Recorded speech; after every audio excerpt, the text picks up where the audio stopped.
The morning air was crisp, thin, and bitter cold on the upper ridges of the Karakoram. Every breath turned to vapour. Every footstep left a fleeting impression on the crusted snow. A veil of white stretched endlessly across the mountains, broken only by jagged cliffs and wind-carved trees clinging to impossible ledges. High above the tree line, where few dared to wander, a mother snow leopard moved like a ghost. Her fur, dense, dappled with pale grey and smoky rosettes, mimicked the snow and shadows so perfectly that even the wind seemed not to notice her passage. Her movements were fluid, silent, measured. Each step spoke of patience and precision. A few paces behind her, a cub followed. He was barely 6 months old, still small, his body wrapped in a fluffier coat that had yet to mature into the sleek musculature of his kind. His name, had he been given one by human lips, might have been something like Ember, bright-eyed, full of fire, curious about everything, especially the sounds his paws made when they landed too hard in the snow. But today he was quieter than usual. His mother was on the hunt.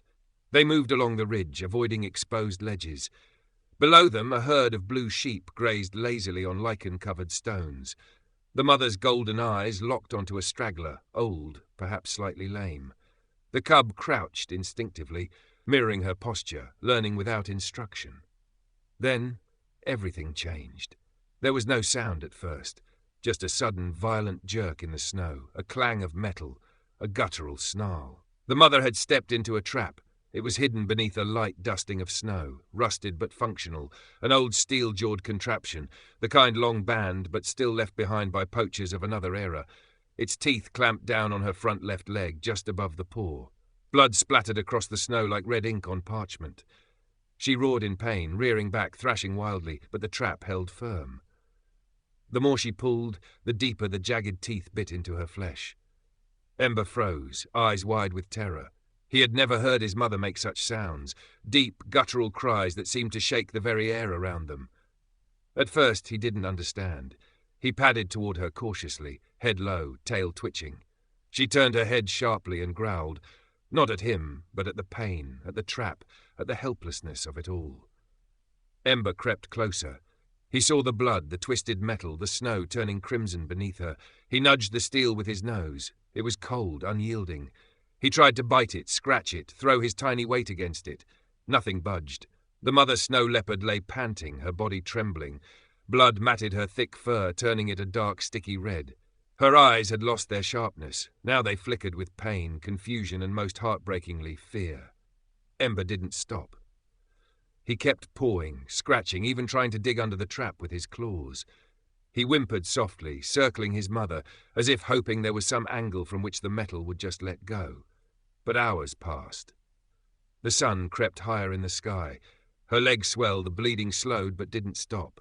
She grew quieter, the shivering more frequent now, her breath coming in quick, shallow bursts. Night was falling, and still the cub didn't leave. But then something inside him shifted. A wild instinct, older than memory, perhaps older than species, told him this wasn't working. He needed help. Not the help of another leopard, not the help of nature. Something else. Ember did what no snow leopard was ever meant to do. He left his mother. He ran. Down the mountain, through thickets and drifts, under the canopy of frosted trees. He didn't know what he was searching for. Only that his paws wouldn't stop, that some strange silent purpose was pulling him forward. Miles away, nestled in the valley between two glacial slopes, a single yellow tent glowed faintly in the growing dark. A man, perhaps in his 70s, sat cross-legged by a fire, sipping tea from a dented tin cup. His beard was white and wild, his coat patched with years of wear, his hands, weathered, lined with scars, moved slowly, methodically. He was alone, and he liked it that way. He had once been a biologist. He had tracked wolves in Mongolia, elephants in India, jaguars in the Amazon. But somewhere along the way, after a marriage lost, a son who stopped calling, a body that no longer obeyed like it used to, he gave it up. The wild was simpler, lonelier, but simpler. The fire popped. He looked up. Something moved at the edge of the trees. At first he thought it was a fox or a lynx, but then he saw the eyes, large, reflective, a little too round for comfort. The shape sinuous, silent, stalking without threat. It was a snow leopard cub. The old man didn't move. He barely breathed. He knew what this meant. Snow leopards don't approach humans. Not unless something is very, very wrong. The snow leopard cub stood at the edge of the tree line, his flanks heaving with exhaustion, his breath forming tiny clouds that drifted upward and vanished into the night. His golden eyes fixed on the figure by the fire, wary but desperate. The man held still, cupping his hands around his tin cup, eyes locked with the creature in front of him. He had seen wild animals up close before, too close in some cases, but this was different. There was something in the way the cub stood, trembling not from fear but from urgency. Something in the way its small paws kept shifting, in the rhythm of its low, uncertain whine, that felt closer to pleading than instinct. The old man slowly set down his cup. "What happened to you?" he whispered, not expecting a response. He glanced around the camp. Nothing unusual, no signs of predators, no other animals. The cub didn't run. Instead, it stepped forward, then back, then forward again, its body low, tail flicking side to side. Then it turned, paused, and looked back at him, waiting. He rose carefully. His knees ached, his back cracked in protest. But he grabbed his coat, his flashlight, and slung his emergency medical bag over his shoulder. He didn't know where this would lead, but his gut, a compass honed by decades in the field, told him to follow. The cub began to move, glancing back every few steps to make sure the man was following. The terrain was rough. Snow had begun falling again in fine, sharp flakes. The man's boots crunched through crust and ice as he climbed, his breath growing heavier with each step. The cub darted ahead, then waited, then moved again.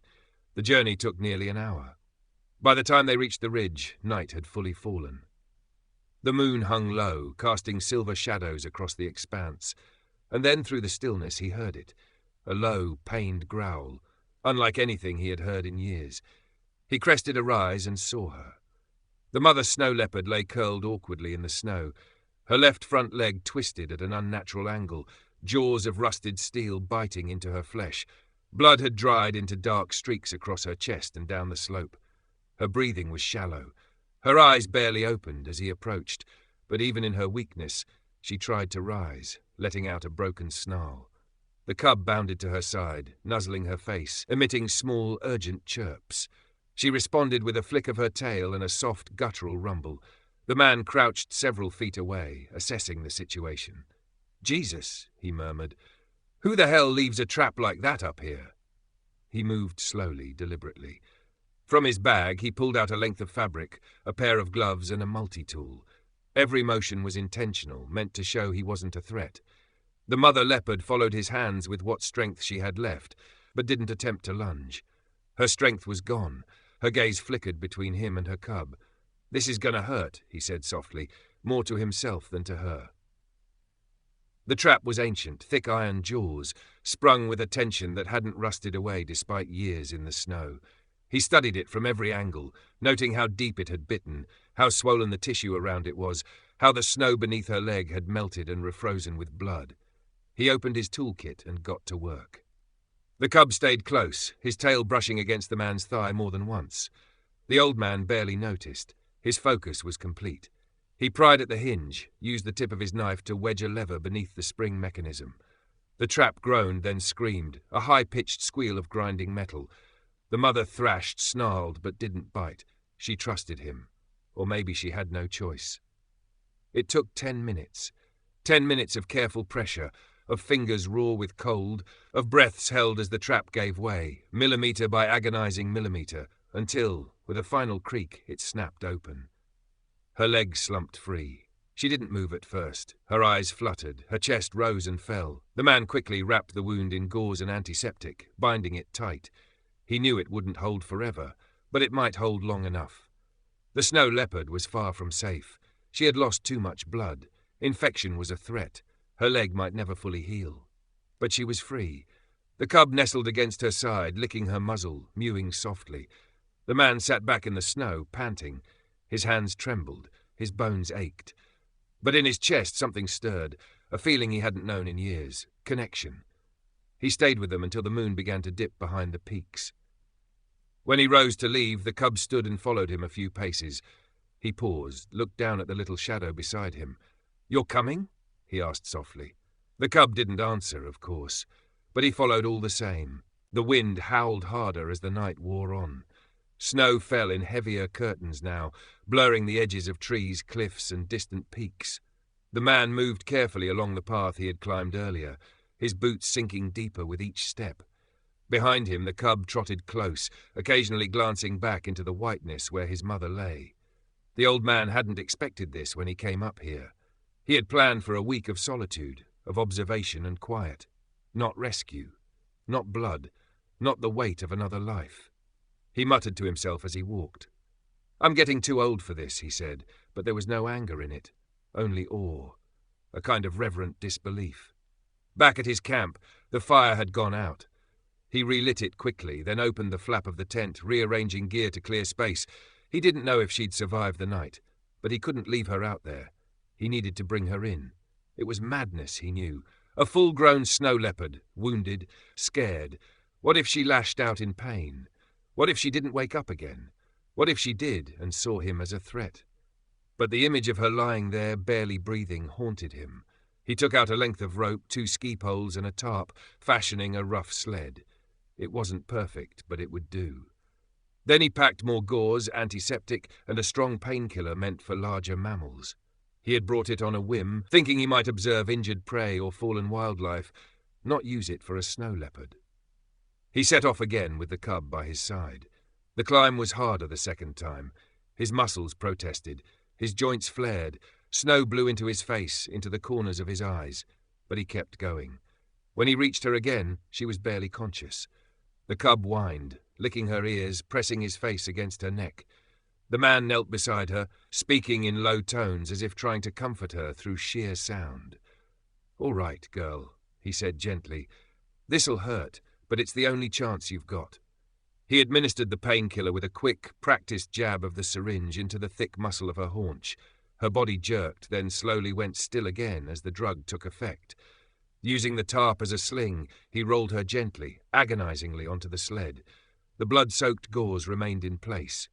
He bundled her with a second tarp, securing her with rope just enough to keep her from sliding. The trip back down felt endless. Every bump, every shift in weight made his heart race. He stopped frequently to check her breathing, her pulse. The cub stayed right beside the sled, a silent guardian. At long last, the campfire's glow returned to sight through the trees. Inside the tent, he had cleared a corner and laid out old blankets and a layer of dried pine branches for insulation. With every ounce of strength left in him, he dragged the sled inside, eased her onto the makeshift bed and collapsed beside her, panting. She didn't stir. The cub pressed close to her side, curling up, eyes never leaving her face. The old man spent the rest of the night tending her wound. He removed the blood-soaked gauze, cleaned the leg again with warm saline and iodine, wrapped it anew. The gash was deep, but no bones were shattered, just torn flesh and shredded muscle. With time and rest, she might walk again. He didn't sleep. He kept the fire going, boiling water, warming milk in a small pan. He poured it into a shallow bowl and nudged it toward the cub. The little one sniffed, wary, then drank. That small trust felt like a miracle. Dawn broke slowly over the peaks. Light spilled into the tent, soft and golden. The storm had passed. The snow outside was thick and undisturbed, a world reset. Inside, the leopard stirred. Her eyes opened, slow and unfocused. She saw her cub first, then the man. For a long, tense moment, her muscles tensed. But pain kept her still. Her breathing was quick, her gaze alert. She did not growl. He didn't move either. "Easy," he murmured. He let her watch him. Let her see he meant no harm. The cub nuzzled her again, and her tail flicked once, weak but alive. Over the next few days, they fell into a rhythm. He cooked soft porridge for himself and warmed goat's milk for the cub. He spoke aloud often, mostly to himself, but always in a tone gentle enough that the leopards might listen. He cleaned the mother's wound twice a day, never rushing. Sometimes she tensed, but she never struck. She began to eat small amounts, scraps of cooked rabbit, then bits of raw meat. Her strength slowly returned. The swelling in her leg went down. The bleeding stopped. The cub, meanwhile, grew bolder. He explored the edges of the tent, pawed at the man's boots, even stole a woolen glove and chewed on it like a toy. At night, he slept beside his mother. During the day, he followed the man as he gathered wood, chasing snowflakes and leaping clumsily through drifts. The man found himself laughing for the first time in months. He told them stories about the animals he'd studied, the places he'd seen. He told them about his son, now grown and distant, a boy who once loved mountain lions and begged for bedtime stories about wolves. He told them about the wife who'd left after too many winters passed with him gone in the field. "I guess I never really knew how to stay still," he said once as the cub lay curled beside the fire. Until now. Days passed. Then a week. The mother snow leopard stood for the first time, slow, trembling, but on all four legs. She didn't put weight on the injured limb, but she walked. The man watched in silent awe as she limped to the tent opening and looked out into the snow. The wild was calling again. That night the fire crackled low. The man sat cross-legged with a mug of tea, the cub sprawled at his feet. The mother lay nearby, her breathing strong, her coat regaining its luster. "You'll leave soon," he said softly. "That's what's right." He didn't say it with sadness. There was something beautiful in it, in knowing they had a chance again. He reached out a hand slowly, laying it on the cub's head. The little one blinked up at him, eyes steady, unafraid, and for the first time the mother made a sound, not a growl but a low humming chuff, a sound of peace, of gratitude. And in the glow of the fire, with snow drifting gently beyond the canvas walls, the old man smiled. He wasn't alone anymore. Not really. The blizzard returned the next evening, sudden and unforgiving. Thick snow fell in slanted sheets, driven by wind that clawed at the sides of the tent. The sky outside was no longer sky, just a swirling wall of white. Trees groaned beneath the weight. Somewhere distant, an avalanche cracked like thunder. Inside the tent, the fire hissed and spat. The man had dug a trench around the base to keep the meltwater from soaking in. He'd reinforced the seams, double-checked every knot and pole. He knew what storms like this could do, but he also knew his tent, his tools, and his own body, weathered and worn like the bark of an old tree, but still holding. The snow leopard lay curled in the corner, her flank rising and falling with steady breath. The cub snuggled against her, both blanketed under wool throws and layers of dried moss. Their eyes blinked slowly, dazed but calm, safe. He'd done everything he could. During the day, he'd rebuilt a better resting space, clearing the snow under the tent's awning, adding fir branches for insulation, fashioning a shallow wall of snow on the windward side for protection. His old body protested each movement, his fingers numbed despite the gloves, but he moved with purpose. Once, years ago, he might have cursed the inconvenience. Now he simply worked. The presence of the leopards had shifted something inside him, not just a rekindling of instincts, but something deeper, a sense of being needed again, of being useful. He boiled water for tea, then poured some into a shallow dish and mixed it with goat's milk. The cub came forward, hesitant, ears flicking at the sound of the storm beyond the canvas. The man placed the dish near him and retreated. The cub drank. It was a simple moment, but it made the man smile. Later that night, when the wind rose to a scream and the canvas flapped like sails under siege, the man found himself telling stories again. Not loud, not for them necessarily, but for the silence within himself. He spoke of his childhood in the valleys, how he used to follow wolf tracks in the snow, convinced he could run with them, how he once slept in a cave during a thunderstorm and woke to find a lynx curled 10 feet away, watching him with calm disinterest. He told them about the accident, his son's disappearance. "It wasn't anyone's fault," he said softly, looking into the fire. "Just the mountain's will, I guess. A misstep, a lost trail. A boy who vanished during a family hike, never found. Search parties had combed the slopes for days. He'd stayed behind after everyone else had given up, camped for weeks, calling, listening. There was never an answer. He hadn't spoken of it aloud in years. But tonight, with the wind howling and the cub asleep at his feet, it didn't feel like a confession, just memory. He rubbed his hands, stared into the flames. "Maybe that's why you came to me," he said. "Not just to save her. Maybe to give me one more chance." The storm lasted 2 days. He rationed food, boiled snow for water, fed the leopards scraps of dried meat, bits of softened rice. The mother gained strength quickly. By the 3rd morning, she stood without trembling and limped to the entrance flap. She didn't try to leave, just looked out, nostrils flaring. Her eyes scanned the drifts, the shifting light. Her ears twitched with the rustling of tree limbs. Her world was out there, and she knew it. But she stayed. The man approached slowly, standing beside her. They looked out together. "Won't be long now," he said. The cub had begun practicing leaps again, short bursts across the snow outside, pouncing on invisible prey, sliding clumsily back down icy patches.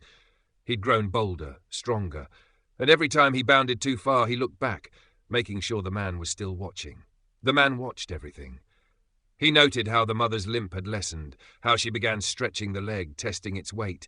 He measured how long the cub could play without tiring, how easily he now scaled the small ridge behind camp. They were healing. More than that, they were returning. Still, he wondered, would they stay one more day? 2? Would the cub return alone someday, if he let him? He didn't ask aloud. He didn't name the hope. Instead, he focused on making things easier. He cleared a wider path for the mother to walk. He built a windbreak from branches and snow to shield the tent. He gathered more firewood than he'd need, just in case.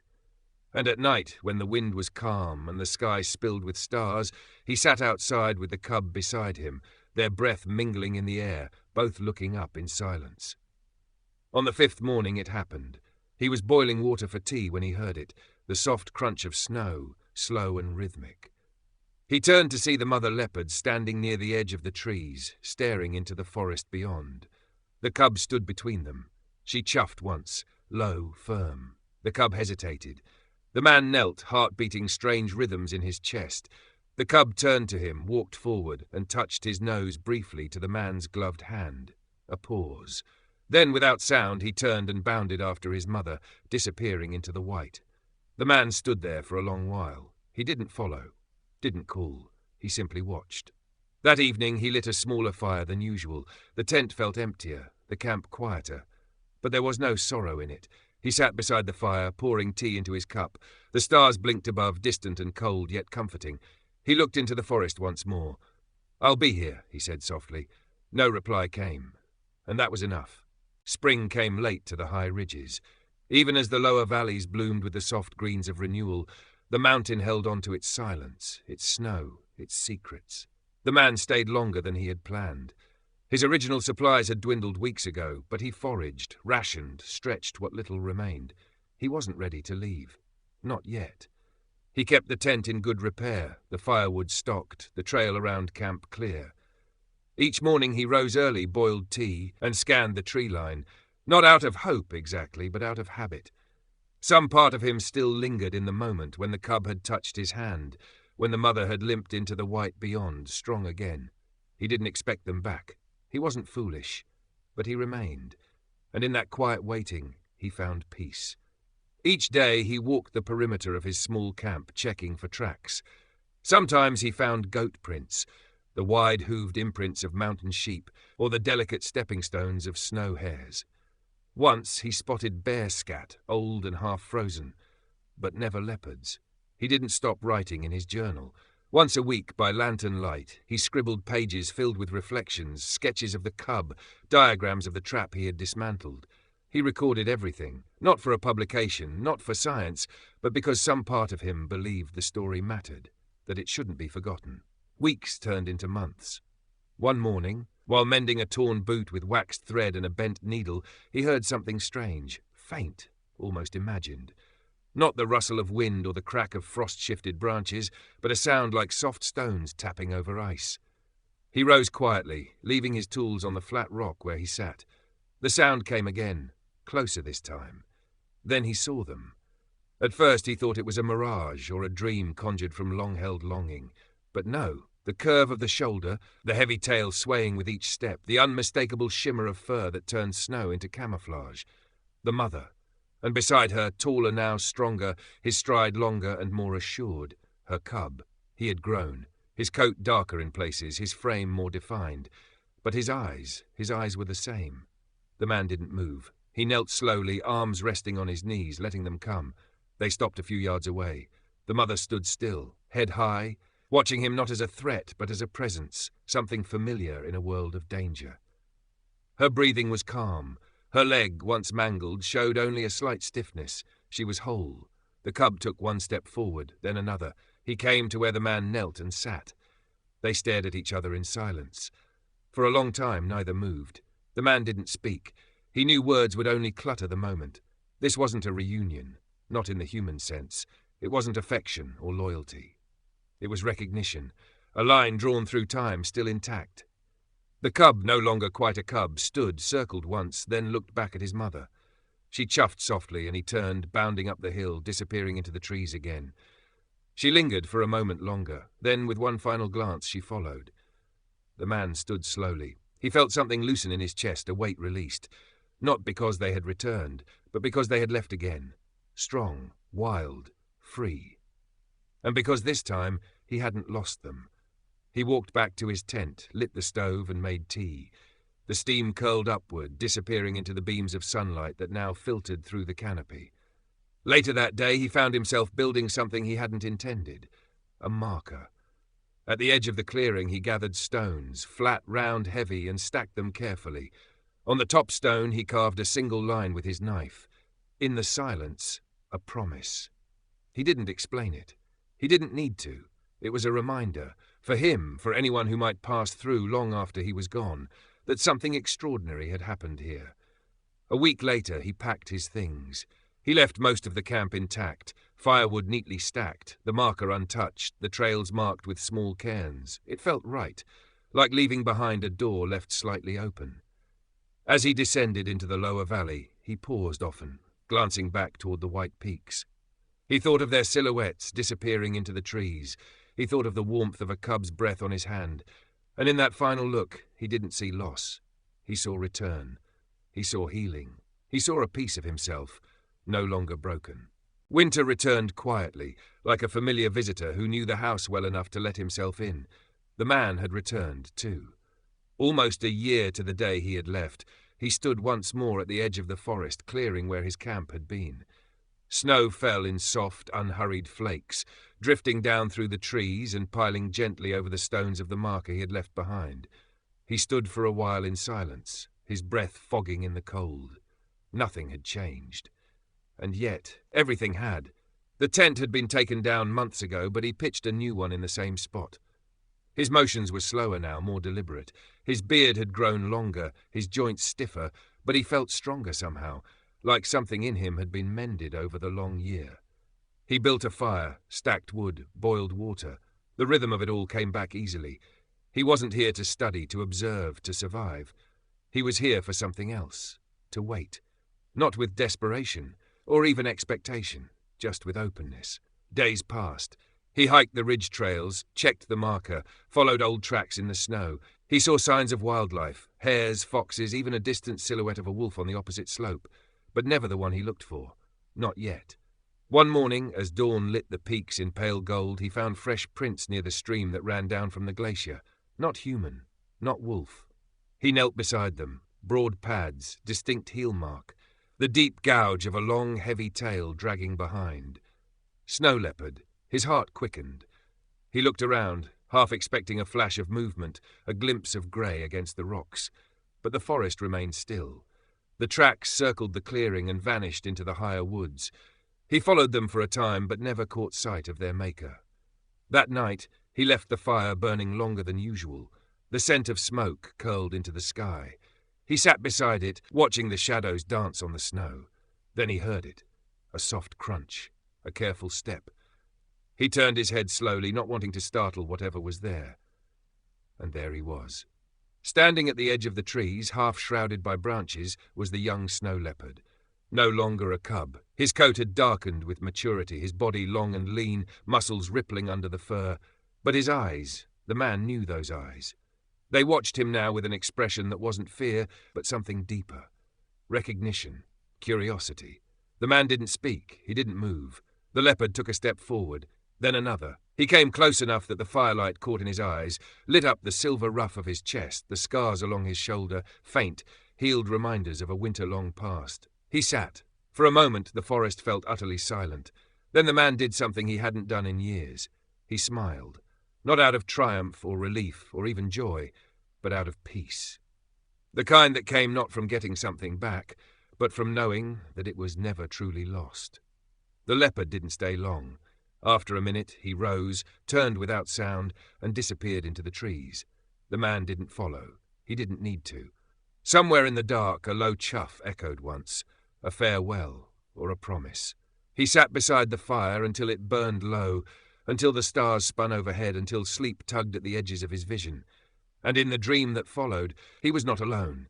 He walked through the snow, not as an old man, but as something lighter, freer. The trees whispered, the peaks shimmered, and beside him, silent and sure-footed, walked two shadows, one large, one smaller, pressing onward into the white. When he awoke, the sun was rising. Light poured over the mountains like breath over glass. He packed slowly, his body stiff but his mind clear. Before leaving, he walked to the marker again, brushing off the snow from the stone at the top. He carved one more line beneath the first. And in the return, a home. Then he turned and walked down the slope, his footprints the only mark in the snow, already beginning to fade.